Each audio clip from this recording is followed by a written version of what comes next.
Well, part of this is going to be for those that do it and also for those that don't do it. It's more sort of not an operating manual, it's more sort of how to think and approach an Asian patient.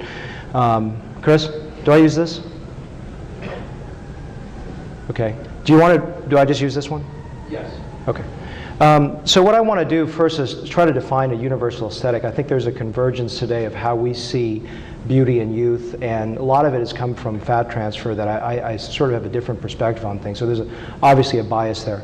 I'm going to come up with some ideas of things that has not worked for me in the past, and that's what's driven me to get me hopefully better results and get you guys out of trouble. So we're going to talk about safe strategies in terms of eyelid rejuvenation for the Asian. There is a difference, I think, today in terms of what we see as beautiful, at least for me at least. I've moved away from the high brow, high crease, sort of more of a skeletonized look to something lower, fuller in aspect. And there's been a trend in the last 5 years, talking to a lot of my colleagues who do a lot of Asian cosmetic work in preservation of the epicanthus. There's been a trend toward patient demand of that as well. So I think a more natural look and also trying to understand what is beautiful. This is a Korean model. As you see, she's got a full low brow with a very, very small eyelid crease. I think that's an aesthetic look, and that's also something that I think today we've gotten to the point where there's a convergence of what we consider beautiful. Maybe some of the mixed models out there of different racial heritages. This is a Taiwanese model, and you can see this very similar low brow, full brow contour, as well as a low crease. And so I think there's a convergence today. I think we're moving toward a standard, not saying that we're all having sort of this mixed pot, but sort of the idea of what's beautiful.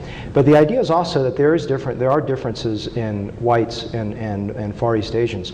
And the idea is that it's not always a low crease, it's not always a low brow. And actually Dr. Lambros did a lot to change my thinking in the past about really using old photographs to get where you want to go. I look at autologous fat transfer as a mainstay in what I do. This is an example of two beautiful women, two models here, or a singer and an actress, and you can see that these are two very different variations that exist in the white population, of very, very low full brow, and one that's a little higher and one a little bit more sculpted, but still some padding there. So using that old photograph can help you define that element. I think in Asians there's more of a lower, fuller brow in general, and it's better to stay in that conservative profile. This is some of my work to just show you that with cosmetic fat grafting, you can really get results. This is a little bit of skin on the upper eyelid, but otherwise fat grafting, this is a little plasma. So let's talk specifically about Asians. How do you stay out of trouble? How do you approach the Asian patient? The way I look at it, I categorize it into three types, and I published this in a Facial Plastic Clinics about last year. David Kim was the editor. Without a crease, with a crease, and with a man-made crease. What are the considerations you need to know whether you do eyelid surgery for the Asian eyelid or not, how you approach this patient? Let's talk about without the crease. I think the natural temptation is to go in there, take a little skin out, maybe cut a little bit and make an arbitrary defined place where you're going to do it. And also, as you know, Asian eyelids tend to be relatively full, so there's a temptation to go in there and just maybe go post-septal, take a little of that fat out, try to get that eye open.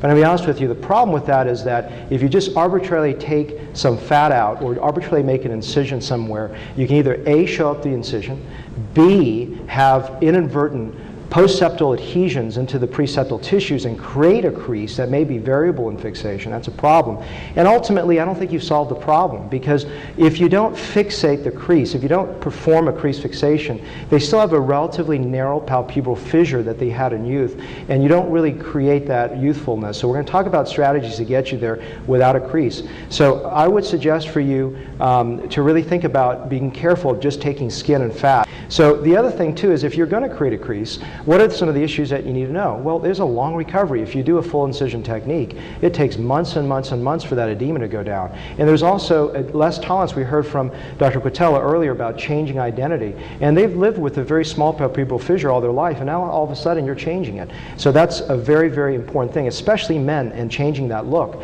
This is even 6 months out. You can almost still see a little of that preseptal edema.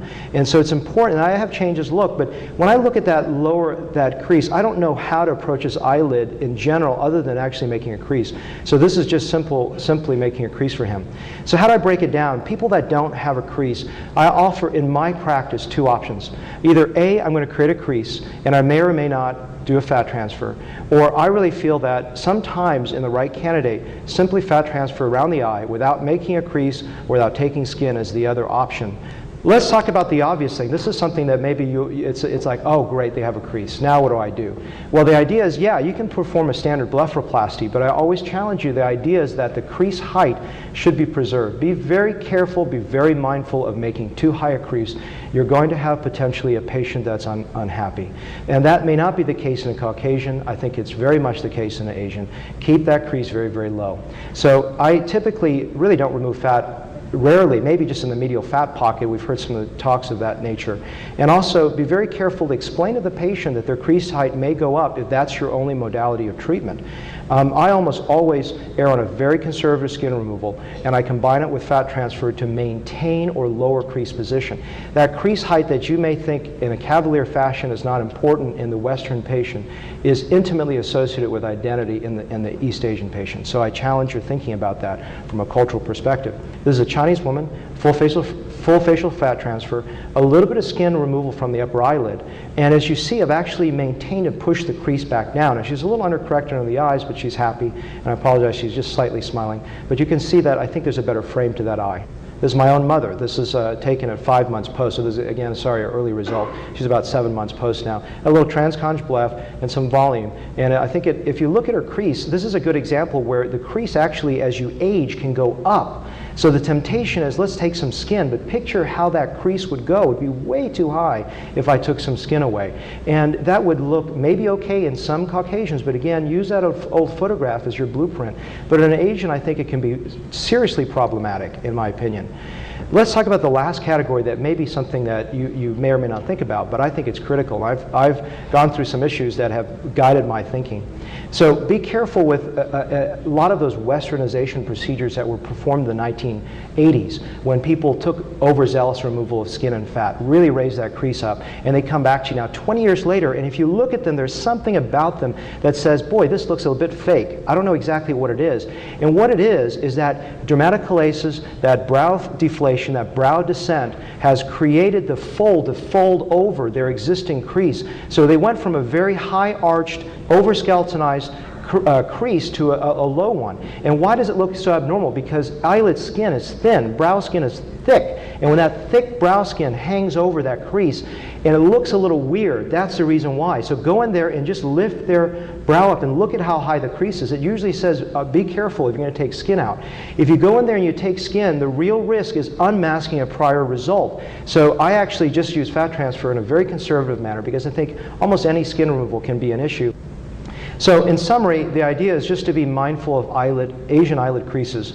It's something that I think that a lot of us don't think about because we don't see Asian patients very often. So that cultural sensitivity is extremely important. I challenge you to look at a universal aesthetic in terms of beauty and trying to look at what I like to call that convergence of beauty and seeing that I think that we're moving toward a trend of lower creases, fuller eyelid contours, and also using those old photographs.